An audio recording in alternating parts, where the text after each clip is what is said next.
Dr. Rachel Morgan knew she was breaking the rules. The Kalari guides had pulled her aside 3 separate times that day, each warning more serious than the last. The Temple of Eternal Rest was off limits. Sacred ground. No outsiders allowed, especially not humans poking around with their scanners and cameras. But Rachel had spent her entire career studying dead civilizations, and this temple was the discovery of a lifetime. She couldn't just sit in camp and wonder what secrets were hidden inside those ancient walls. The sun had just dipped below the horizon when she made her move. Her colleagues were busy setting up equipment for tomorrow's official survey of the exterior structures. Nobody noticed when Rachel grabbed her gear and slipped away into the growing darkness. The temple wasn't far from camp, maybe half a mile through the rocky terrain. She'd memorized the path during the day, counting her steps, noting the landmarks. As she got closer, the temperature seemed to drop. The air felt heavier somehow, pressing against her chest with each breath. Her flashlight beam swept across the entrance, revealing stone columns that rose at least 50 feet into the night sky. The symbols carved into the walls were unlike anything she'd seen before. They weren't Kalari script, that much was certain. These markings were older, much older. Her xenoarchaeology training told her she was looking at something that predated the Kalari civilization by thousands of years, maybe tens of thousands. Rachel pulled out her scanner and ran a quick check. No power signatures. No energy fields. No security systems or traps that her equipment could detect. Just ancient stone and the whisper of wind through the temple entrance. She smiled to herself. Sometimes the old places were the safest ones. Whoever built this had relied on fear and superstition to keep people out, not technology. She stepped through the entrance, and her breath caught in her throat. The chamber was massive. Her flashlight beam couldn't reach the far walls or the ceiling. It just disappeared into the darkness like she was standing at the edge of an endless void. But it wasn't empty. As Rachel walked forward, her light began to reveal shapes. Figures. Hundreds of them. No, thousands. They stood in perfect rows that stretched away in every direction. Each one was easily 9 or 10 feet tall, carved from dark stone that seemed to absorb light rather than reflect it. Rachel approached the nearest figure slowly, her heart pounding. These weren't crude statues. The detail was incredible. She could see individual plates of armor, the texture of fabric beneath the stone surface, even the fingers wrapped around weapon handles. Warriors. Every single one of them was a warrior. The armor was unlike anything in the historical records. It combined elements she recognized from a dozen different species, but the overall design was unique. Elegant. Functional. Whoever made these had understood combat at a deep level. The weapons were equally impressive. Swords, spears, rifles of some kind. Each one was different, as if the statues had been carved to show an entire army rather than copies of the same soldier. Rachel moved her light up to examine the face of the nearest statue. The helmet was smooth and featureless, no openings for eyes or mouth. Just a curved surface that somehow managed to look both peaceful and threatening. Then her light caught something else. There, in the center of the chest plate, was a crystalline structure embedded in the stone. She stepped closer, fascinated. The crystal was about the size of her fist, geometric and precise. It looked almost technological rather than decorative. As her flashlight beam hit it directly, she thought she saw something flicker deep inside. A reflection maybe, or a trick of the light. Rachel walked deeper into the chamber, her footsteps echoing off the distant walls. The acoustics in here were strange. Every sound seemed to multiply and bounce around the space, creating an eerie symphony of echoes. She counted the rows as she passed them. 10 rows. 20. 50. The statues just kept going, disappearing into the darkness ahead. She stopped in what felt like the center of the chamber and turned in a slow circle, her light sweeping across the silent army. Thousands of warriors, all frozen in poses of rest. Some stood at attention. Others knelt. A few sat with weapons across their laps. It was like walking through a snapshot of an army that had simply stopped moving in the middle of preparing for battle. The loneliness of it hit her suddenly. Here she was, standing in an alien temple on a world 40 light-years from Earth, surrounded by the remnants of a civilization that had vanished before humanity even discovered fire. Her family was back on Earth. Her friends. Everyone she'd ever known was so far away they might as well be in a different universe. And she was alone in the dark with 10,000 stone soldiers. Rachel felt a lump forming in her throat. She needed something familiar. Something human. Without really thinking about it, she started humming. It was the lullaby her mother used to sing when Rachel was small, back before her mom got sick. A simple melody that her grandmother had taught her mother, who had taught it to Rachel. Just a few notes, really. Nothing fancy. But it reminded her of home. Of safety. Of being loved. The sound of her humming filled the chamber, echoing and multiplying until it seemed like 100 voices were singing along. Rachel closed her eyes and let the melody wash over her, feeling some of the loneliness fade away. Then she opened her eyes and saw the light. The nearest statue's chest crystal was glowing. A soft blue luminescence pulsed in time with her humming, growing brighter with each note. Rachel stopped singing immediately, her voice dying in her throat. She stared at the crystal, watching it pulse once, twice, 3 times. Then the light began to fade, dimming back to darkness. Her hands were shaking as she lifted them to her chest. That wasn't possible. Crystals didn't respond to sound like that. There had to be another explanation. Maybe her scanner had activated something. Maybe the vibrations from her humming had triggered some kind of chemical reaction in the mineral composition. Ancient piezoelectric effect perhaps. But deep down, Rachel knew those explanations didn't fit. She'd seen something respond to her voice. Something that had been waiting in the darkness for a very long time. She took a step backward, then another. Her flashlight beam swung wildly across the chamber as she turned and started walking quickly toward the entrance. The statue seemed different now. Menacing. Like they were watching her leave with those blank, featureless faces. Rachel didn't run, but it was a close thing. By the time she reached the temple entrance, her breathing was rapid and her heart felt like it might burst through her ribs.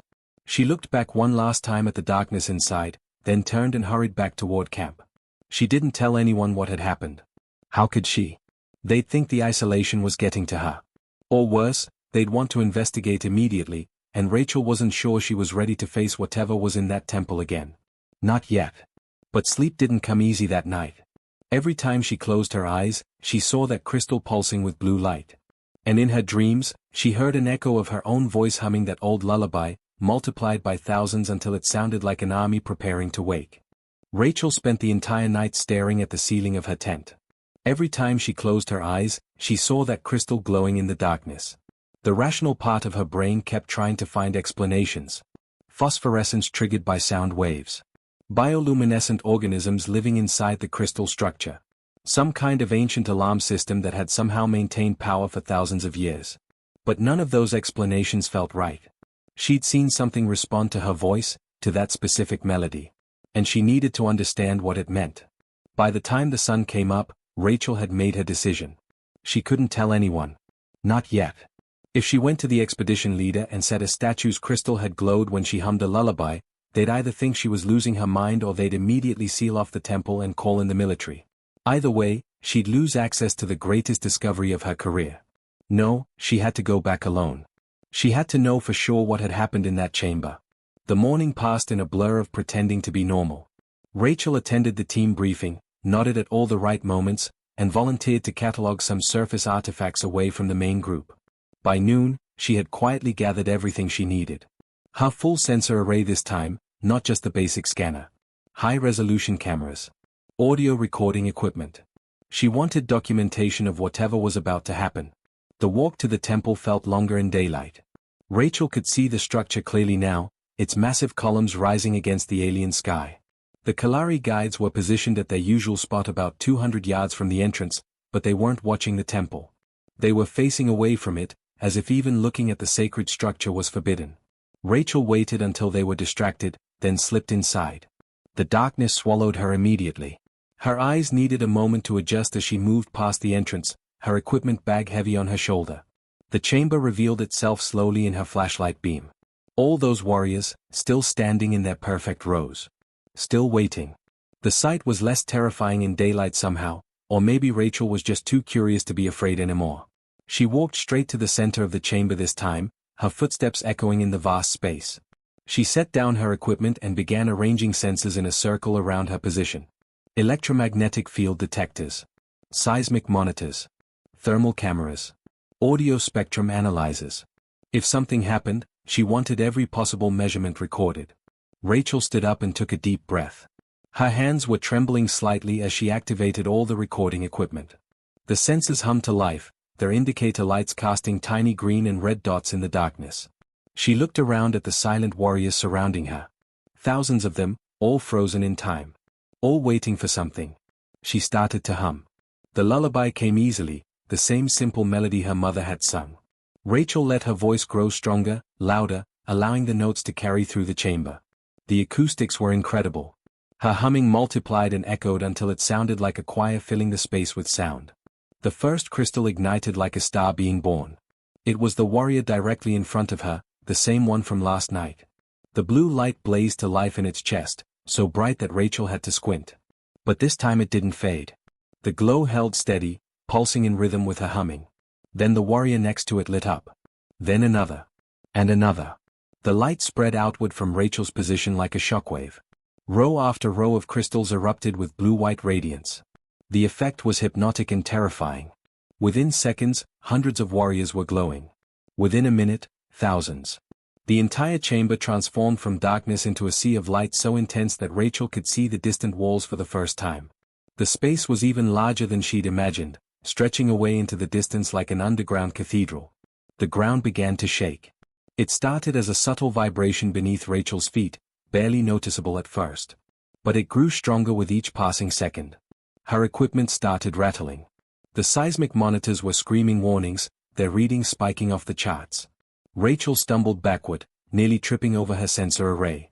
The shaking intensified until it felt like the entire planet was trembling. Then the nearest warrior moved. Rachel's breath stopped in her chest. She watched in absolute disbelief as the figure shifted its weight. Not the slow, grinding movement of stone breaking apart. This was smooth. Fluid. Like a person stretching after a long sleep. Cracks appeared in the dark surface of the warrior, spreading like a spider web across the armor. Pieces of stone fell away, clattering to the ground. Beneath the stone shell was something else entirely. The armor was real. Not carved stone, but actual metal that gleamed in the crystal light. The warrior straightened up to its full height, easily 10 feet tall, and Rachel could see energy running through channels in the armor like glowing veins. This wasn't a statue. It had never been a statue. These were soldiers in some kind of stasis, covered in a protective stone coating that was now crumbling away. All around the chamber, the warriors were waking up. The sound was like thunder rolling through an enclosed space. Thousands of stone shells cracking and falling. Thousands of armored figures moving after what must have been millennia of sleep. Rachel's mind couldn't process what she was seeing. Every law of physics, every understanding of biology and preservation, was being rewritten in front of her eyes. The warriors began to move in perfect synchronization. They stepped forward, their movements precise and coordinated. Weapons that had seemed like stone carvings were now real, solid, humming with the same energy as the armor. Rachel saw swords materialize fully, saw rifles of some unknown design power up with internal lights. They were all turning toward her. Rachel's legs finally remembered how to work. She tried to back away, but her foot caught on a sensor cable and she went down hard, landing on her back among her scattered equipment. Her flashlight rolled away, its beam cutting crazy patterns across the ceiling. She looked up to see the nearest warrior looming over her, its featureless helmet reflecting the blue light from its chest crystal. She was going to die. She'd woken up an army that had been sleeping since before human civilization existed, and now they were going to kill her for disturbing their rest. The warrior raised its weapon. Rachel closed her eyes, unable to watch. But the killing blow never came. Rachel opened her eyes slowly. The warrior was still standing over her, weapon raised. But it wasn't attacking. It was frozen in that position, as if waiting for something. She looked around wildly and saw that all the warriors had stopped moving. They stood in a massive circle around her position, weapons ready, but completely still. Then, as one, they all moved again. But not to attack. They knelt. Every single warrior in the chamber dropped to one knee in perfect unison. The sound of it echoed like a thunderclap. Their heads bowed. Their weapons lowered until the tips touched the ground. They were showing submission. Respect. Or maybe recognition. Rachel lay on the ground, her chest heaving, trying to understand what she was seeing. An army of ancient warriors, powerful enough to probably destroy the entire expedition camp in minutes, was kneeling before her. A human. A person they'd never met, from a species that probably didn't even exist when they went into stasis. Then she heard it. Not with her ears, but inside her mind. A voice that resonated in her bones and made her teeth ache. It spoke in a language she didn't recognize, but somehow she understood every word. Inheritor recognized. Authorization code accepted. The directive awaits activation. Rachel's mind reeled. Inheritor? Authorization code? The only thing she'd done was hum a lullaby her mother taught her. How could that possibly be an authorization code for an ancient alien army? From somewhere outside the temple, she heard shouting. Her team had detected the energy readings. They were coming. Rachel tried to stand up, her legs shaky, her hands still trembling. The warriors remained kneeling, their faceless helmets all pointed toward her. She looked around at the army she'd accidentally awakened and whispered the only question that mattered. "What are you?" Dr. James Carter burst through the temple entrance with 6 security personnel right behind him. He was the expedition leader, a man who'd spent 30 years studying dead civilizations and had never seen anything move in all that time. Now his senses were screaming about massive energy readings coming from inside a supposedly empty temple, and one of his researchers was missing. He'd expected to find Rachel injured, maybe trapped under fallen debris. He hadn't expected to find her standing in the middle of an army. James stopped so suddenly that the security officer behind him nearly ran into his back. His brain struggled to process what he was seeing. The temple chamber was blazing with light from thousands of glowing crystals. And the statues, the ones they'd catalogued as ancient stone carvings, were moving. Not just moving but kneeling. An entire army of massive armored warriors, each one easily 10 feet tall, all down on one knee with their weapons lowered. And Rachel was standing in the center of it all, looking just as shocked as he felt. The security team raised their rifles immediately, trying to find targets. But where do you aim when you're facing thousands of potential enemies? The lead officer, a woman named Stevens, kept her weapon trained on the nearest warrior but her hands were shaking. Everyone could see that if these things wanted to attack, 6 rifles weren't going to make any difference at all. Rachel saw them and raised her hands slowly, palms out. "Don't shoot," she called out, her voice echoing through the massive chamber. "Please, don't shoot. They're not hostile." James found his voice, though it came out higher than he would have liked. "Not hostile? Rachel, what the hell did you do?"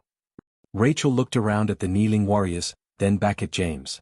Even from a distance, he could see she was trembling. "I hummed a song," she said. "I know how that sounds. I know it sounds completely insane. But I came in here and I hummed a lullaby and they just woke up." James took a careful step forward, then another. The nearest warriors didn't move. They remained perfectly still, like they were waiting for something. He could see now that these weren't statues at all. The armor was real metal, with energy flowing through it in glowing patterns. The weapons were solid and dangerous looking. These were soldiers, not sculptures. Soldiers who'd been hidden inside stone shells for longer than he could imagine. "A lullaby," James repeated flatly. "You woke up an alien army by singing a lullaby." "My mother's lullaby," Rachel corrected, as if that somehow made it more reasonable. "The one she learned from her grandmother. It's just a simple melody that's been in my family for generations."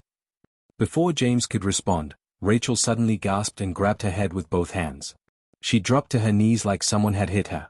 James started to run toward her but Stevens grabbed his arm, holding him back. They could only watch as Rachel knelt there, pressing her palms against her temples, her face twisted in pain. "Rachel!" James shouted. "What's happening? Talk to me." But Rachel couldn't respond. Her mind was exploding with information. The voice that had spoken before, the one that called her inheritor, was back. But now it wasn't just words. Images flooded her consciousness, coming so fast and so vivid that her own memory seemed pale in comparison. She saw Earth. But not the Earth she knew. This was Earth from the distant past, thousands upon thousands of years ago. She watched as a massive ship launched from the surface, bigger than anything humanity had built in her lifetime. It was filled with people, volunteers seeking new worlds beyond their solar system. The colony ship traveled for decades, its crew living and dying and being replaced by their children. Then the ship arrived here, in this system. Rachel saw the planet as it had been then. The Kalari were there, but they were primitive. They had barely discovered fire. They lived in caves and hunted with spears made of bone. The humans made contact carefully, peacefully. They didn't conquer or enslave. Instead, they taught. The images came faster now. Rachel saw humans working alongside the early Kalari, showing them agriculture, mathematics, basic engineering. She watched as the Kalari evolved from cave dwellers to builders, from hunters to farmers. The humans guided them for generations, helping an entire civilization take its first steps toward the stars. And then the humans built this temple. Rachel saw the construction through the eyes of the builders. This wasn't just a monument. It was a vault, a storage facility, and a military installation all in one. The humans gathered everything they'd learned about this region of space. They recorded every species they'd encountered, every star system they'd mapped, every bit of tactical knowledge they'd gained.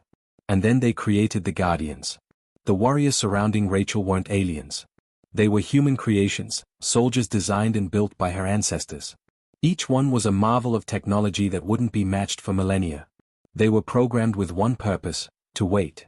To sleep until humanity returned to this region of space. And to activate only when they received a specific signal. The lullaby wasn't random. Rachel saw the truth now. The ancient humans had encoded specific harmonic frequencies into the song, frequencies that only human vocal cords could produce naturally. They'd turned the melody into a key, then deliberately spread it across Earth's cultures before the colony ship launched. They'd hidden it in plain sight, disguised as folk songs and nursery rhymes and traditional melodies. The song had been passed down through generations of humans who never knew they were carrying an activation code in their throats. More images flooded in. Rachel saw why the humans had done all this. She saw recordings, astronomical data, projections that made her blood run cold. Something was coming. A force that moved through space, consuming everything in its path. The humans had called it the silence because that's what it left behind. Not ruins. Not survivors. Nothing. Civilization simply ceased to exist, erased so completely that no evidence remained they'd ever been there. The colony ship had detected it in deep space. They'd calculated its trajectory and realized it would eventually reach this region of the galaxy. So they'd left the Guardians behind as a warning system and a defensive force. They trusted that someday, humanity would spread far enough to find this temple. And when they did, they'd have the tools needed to face what was coming. Rachel gasped and opened her eyes. The pain in her head was fading, replaced by a strange clarity. She could feel the Guardians now, sense their presence in her mind like a background hum. They were connected to her, waiting for instructions, ready to share everything they knew. She looked up at James, who was still standing near the entrance with the security team. "We built this," she said, her voice steady despite the tears running down her face. "Humans. Our ancestors were here thousands of years ago. They helped the Kalari evolve. They mapped this entire region of space. And then they left these soldiers behind to wait for us." James shook his head slowly. "That's impossible. We didn't have the technology. We barely made it off Earth a few hundred years ago." "Not us," Rachel said. She climbed to her feet, steadier now. "Them. A colony mission that launched from Earth so long ago that it's not even in our historical records. They came here, did incredible things, and then moved on. But they knew we'd follow eventually. So they left us a gift." The lead Guardian rose to its full height and moved toward Rachel. James tensed, and the security team raised their weapons again, but Rachel held up her hand. "Wait," she said. The Guardian stopped in front of her. It towered over her small frame, but its movements were gentle, almost reverent. It extended one massive armored hand, palm up. A holographic display materialized above its palm, showing a star map of the entire sector. Rachel recognized some of the systems, but most were unexplored territory. Then the display changed, showing something else. A darkness spreading across the map like ink spilled on paper. It consumed system after system, leaving nothing behind. "The silence," Rachel whispered. The word came from the Guardian's databanks, from the knowledge now flowing into her mind. "They left these soldiers here to warn us. Something's coming, James. Something that makes every war we've ever fought look like a playground scuffle. And it's heading this way." The news hit the galactic networks within hours. A small human expedition on Keeler Prime had discovered something impossible. Ancient warriors. Technology that predated recorded history. An army that responded only to human commands. Within a day, every major power in the sector knew what had happened. Within 2 days, they'd all sent ships. Rachel watched through the command center windows as vessels dropped out of faster-than-light travel, appearing in orbit like stars blinking into existence. First came the KRYNN Dominion battle fleet, 5 massive warships bristling with weapons. The KRYNN were a militaristic species, bipedal reptilians who'd built an empire through conquest. They saw the Guardians as weapons to be claimed, by force if necessary. Next arrived the Syndicate ships, sleeker and smaller but no less dangerous. The Syndicate wasn't a government but a corporate alliance that controlled half the trade routes in the sector. They dealt in information, technology, and influence. Their negotiators were already demanding access to the temple, offering vast sums of money for the Guardian technology. Even the Kalari, normally peaceful and withdrawn, had mobilized their defense forces. Their ships formed a perimeter around the temple, and their planetary governor was demanding that all humans leave immediately. The temple was sacred Kalari ground, they insisted, and humanity had violated it by entering. Never mind that humans had apparently built the place thousands of years before the Kalari even existed. Rachel sat in the expedition's cramped command center, surrounded by monitors showing the growing fleet in orbit. She hadn't slept in 48 hours. Couldn't sleep. The connection with the Guardians was constant now, a presence in her mind that never went away. It felt like a low hum behind her thoughts, always there, always waiting. The Guardians were patient. They'd waited millennia already. They could wait a little longer for her decision. But everyone else wanted answers now. James paced back and forth across the small room, his boots making the floor panels creak with each step. He'd been pacing for the last hour, alternating between looking at the monitors and looking at Rachel like she was a bomb that might explode at any moment. "You can't seriously be considering this," he said for probably the 10th time. "Rachel, you barely understand what these things are. What they are capable of. What they might do." Rachel rubbed her temples, trying to ease the constant pressure behind her eyes. "I understand more than you think. The neural connection, it's not just communication. It's information transfer. I can access their data banks. I can see what the original builders intended." "And what did they intend?" James stopped pacing and turned to face her. "Because from where I'm standing, it looks like they created a doomsday weapon and left the activation code hidden in a children's song. That doesn't sound like the work of benevolent ancestors. That sounds insane." Rachel pulled up a holographic display, showing the astronomical data the Guardians had shared with her. "The silence isn't a myth, James. It's real. According to the Guardian projections, it'll reach this sector in 30 years. Maybe less if it accelerates like it did in the last dozen systems." The display showed a three-dimensional map of the galaxy. A dark region spread across one edge, growing larger with each passing year. Inside that darkness, dozens of star systems that should have been inhabited simply weren't. No signals. No ships. No evidence that civilizations had ever existed there. Just empty planets orbiting silent stars. James studied the map, his face pale. So the colony ship detected this thing. This silence. And they decided to leave behind an army to fight it. "They left behind the tools to fight it," Rachel corrected. "The Guardians aren't just soldiers. They're a repository of knowledge. Ship designs centuries ahead of current technology. Weapons systems. Tactical databases covering every major species in this region. The humans who built this place studied everyone. The KRYNN, the syndicate species, the Kalari, dozens of others. They understood how each civilization thinks, how they fight, what their weaknesses are." "That's even worse," James said. "You're telling me these Guardians have detailed information on how to defeat every species in the sector? And they only respond to human commands? Do you realize what the other powers will do if they find that out?" "They already know." Rachel gestured to the monitors showing the ships in orbit. "Why do you think they're all here? The KRYNN don't send battle fleets to negotiate. The syndicate doesn't mobilize mercenary companies for trade deals. They're preparing for war, James. War with us, if necessary, to get control of this technology." James sank into a chair, suddenly looking much older than his 50 years. "So what do we do? We're a research expedition. 37 people with no weapons heavier than security sidearms. We can't fight off multiple fleets." "We don't have to." Rachel stood up and walked to the window, looking out toward the temple. Even from here, she could see the blue glow from the Guardian crystals, visible through the ancient entrance. The Guardians will protect the temple. They're programmed to. But that's not a permanent solution.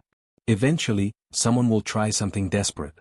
A planetary bombardment maybe. They'll destroy the entire site rather than let rivals have it. Then we evacuate. We leave and let the politicians figure this mess out. Rachel shook her head. "It won't matter. The Guardians are active now. The only way to shut them down is through human neural commands. My commands specifically, since I'm the one who activated them. If I leave, they'll remain active. If I die, they'll go into defensive mode and probably start treating everyone as a threat. The only way forward is through." "Through what?" "Integration." Rachel turned to face him. "The Guardians have a process. It's called integration. My consciousness merges with their network. Full access to all their systems, all their knowledge. I become the bridge between human command and Guardian execution." James stood up slowly. What does that mean? Become the bridge? Rachel, you're talking about letting alien technology mess with your brain. It's not alien technology. It's human technology. Our ancestors built these systems specifically to interface with human neural patterns. Rachel moved back to the display and pulled up a technical schematic. The process is safe. Well, as safe as anything can be when you're talking about technology we don't fully understand yet.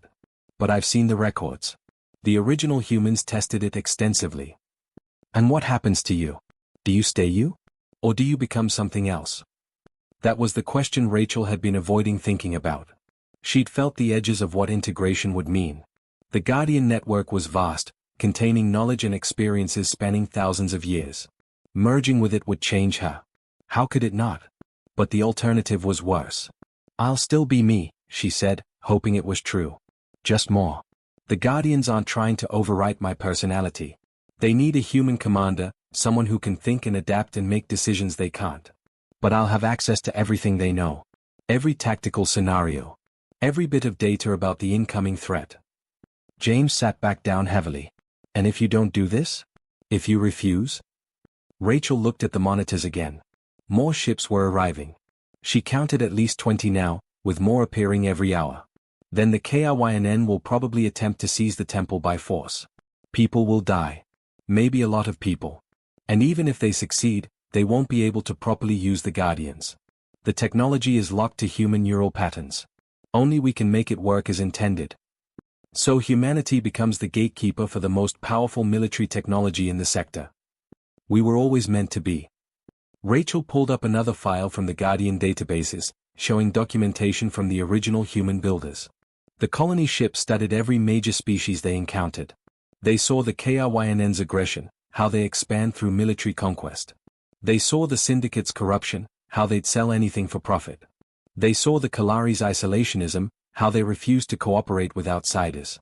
None of them could unite the sector against a common threat. But humans could. The builders believed so. Humanity is adaptable. We cooperate across cultural boundaries better than most species.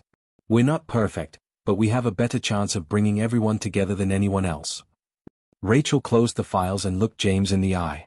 That's why they encoded the activation sequence in our cultural DNA. They trusted that when we finally reached this part of space, we'd be ready for the responsibility. Are we ready? James asked quietly. Rachel thought about her mother singing her to sleep. About her grandmother teaching that same song to her mother. About countless generations of humans humming that melody without knowing what it meant. I don't know, she admitted. But ready or not, this is happening. The Guardians are active. The silence is coming.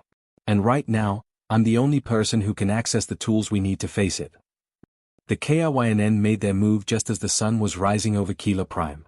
Rachel had been awake all night, standing at the command center window, watching the battle fleet in orbit. She'd known they wouldn't wait long. The KRYNN weren't patient negotiators. They were conquerors who took what they wanted by force. 3 of their warships broke formation and began descending through the atmosphere. Massive vessels, each one carrying hundreds of soldiers and enough firepower to level a city.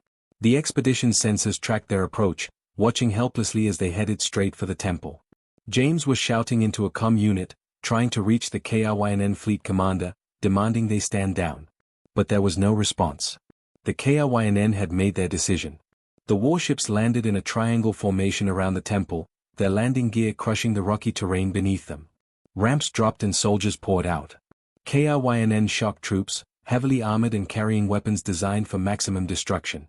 Rachel counted at least 300 of them, possibly more. They moved in disciplined formations, spreading out to surround the temple from all sides. Through her connection with the Guardians, Rachel felt them assessing the threat. Calculating distances. Analyzing weapons. Preparing defensive protocols. She'd undergone the integration process 12 hours ago, and she was still getting used to the sensation. It felt like having thousands of extra senses, all feeding her information simultaneously. She could feel each Guardian's position, see through their senses, process their tactical recommendations as if they were her own thoughts. The integration had changed her.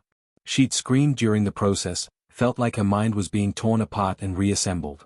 But when it was over, she was still Rachel Morgan. Still herself. Just connected to something much larger. Her eyes had changed though.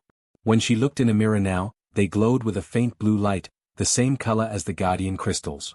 The KRYNN commander's voice boomed across the battlefield, amplified by his suit speakers. Humans of the research expedition, you will evacuate the temple immediately and surrender control of the ancient technology. You have 5 minutes to comply. Failure to do so will result in lethal force. Rachel walked out of the command center, ignoring James's protests. She moved toward the temple, her footsteps steady and calm. The Guardians were already in position, having moved into defensive formation the moment the KRYNN ships began their descent. They stood between Rachel and the advancing soldiers, a living wall of armor and weapons. Final warning, the KRYNN commander announced. Evacuate now or face the consequences. Rachel stopped walking and raised her hand. Through her neural link, she sent a single command to the Guardians. Disable them. Minimum force. No casualties. The Guardians moved. They didn't run or charge. They simply shifted into motion with a speed that seemed impossible for beings their size. One moment they were standing still, the next they were flowing across the battlefield like water, their movements so coordinated they seemed to be parts of a single organism. The KRYNN opened fire. Energy weapons lit up the dawn sky, hundreds of bolts converging on the advancing Guardians. But the shots never connected. The Guardians weaved between the blasts with perfect precision, their armor occasionally shimmering where near misses deflected off energy shields. Their own weapons hummed to life, not the lethal energy rifles Rachel had seen in their hands, but something else. Disabling weapons. The first wave of KRYNN soldiers went down without a sound. Their weapons simply stopped working, the energy cells fusing into useless lumps of metal and slag. Soldiers tried to drop the melting weapons but found their armored gloves locked in place, the suit's servo motors frozen. Within seconds, 36 KRYNN were immobilized, standing like statues in their own armor that had become temporary prisons. The KRYNN commander realized his mistake too late. He ordered a retreat, but the Guardians were already among his troops.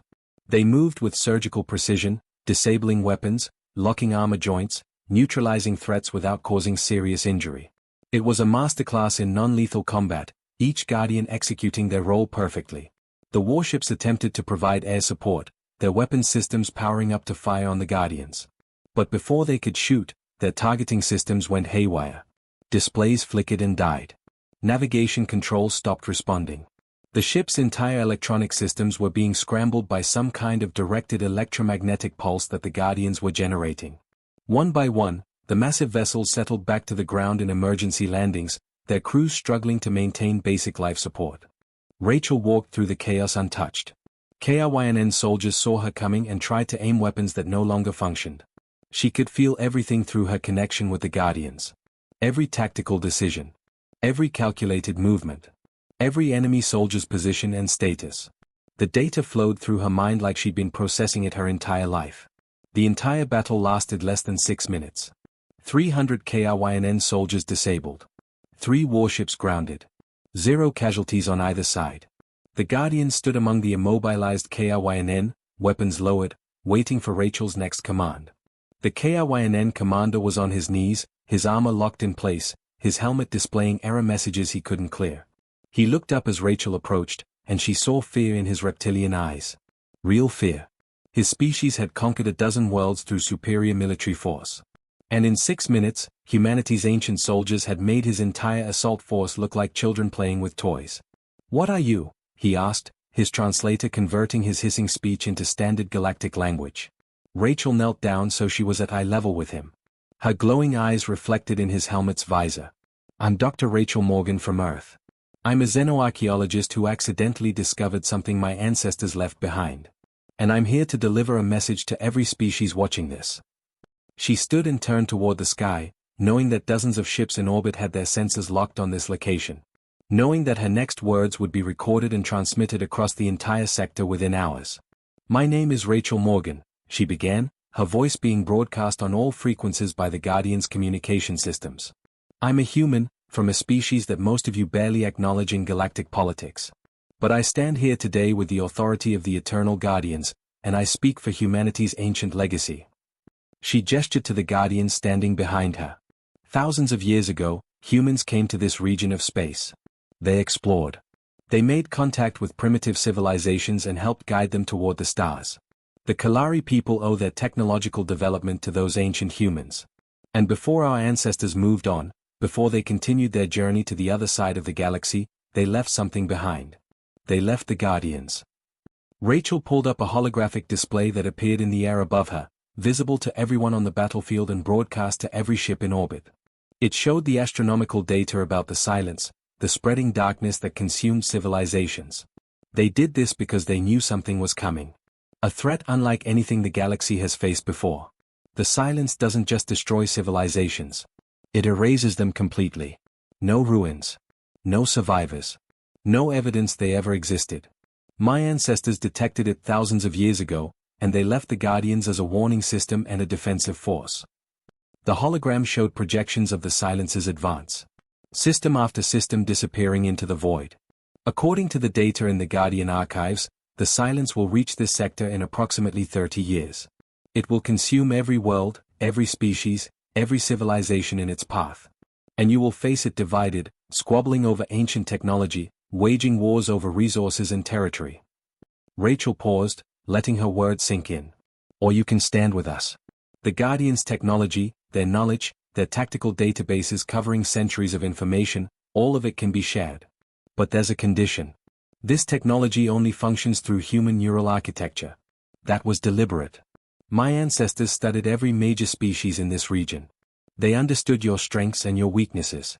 And they believed that humanity, despite being young and sometimes foolish, had the best chance of uniting the galaxy when it mattered most. She looked around at the disabled KRYNN soldiers, then up at the ships in orbit. So here's my offer. We share everything. The weapons technology. The ship designs. The tactical knowledge needed to face the silence. We prepare together, as allies, under joint command with humanity in a coordinating role. Not because we're superior, but because we're the only ones who can make the Guardian systems work as they were intended. You can accept this alliance and work with us to save every civilization in this sector. Or you can try to take this technology by force and face the silence divided and unprepared. Rachel's eyes blazed brighter. Choose wisely. Because what you just saw here today was the Guardians operating under strict non-lethal protocols. If you force us to defend ourselves in earnest, the results will be very different. The transmission ended. Rachel stood there among the Guardians, watching the reaction spread across the galaxy in real time. Ships in orbit began moving, repositioning themselves. Not attack formations. Diplomatic approach patterns. James came running up beside her, breathing hard. That was quite a speech. It was the truth, Rachel said simply. Her eyes dimmed slightly as she reduced her connection depth with the Guardians. The data is clear. United, we have a real chance against the silence. Divided, every species in this sector will be wiped out within a century. And humanity just became the linchpin of galactic defense. We were always meant to be. Rachel began humming softly, the same lullaby her mother had taught her. The Guardians responded immediately, their crystals pulsing in harmony with her voice. The sound filled the battlefield, hauntingly beautiful. The disabled KRYNN soldiers stopped struggling and simply listened.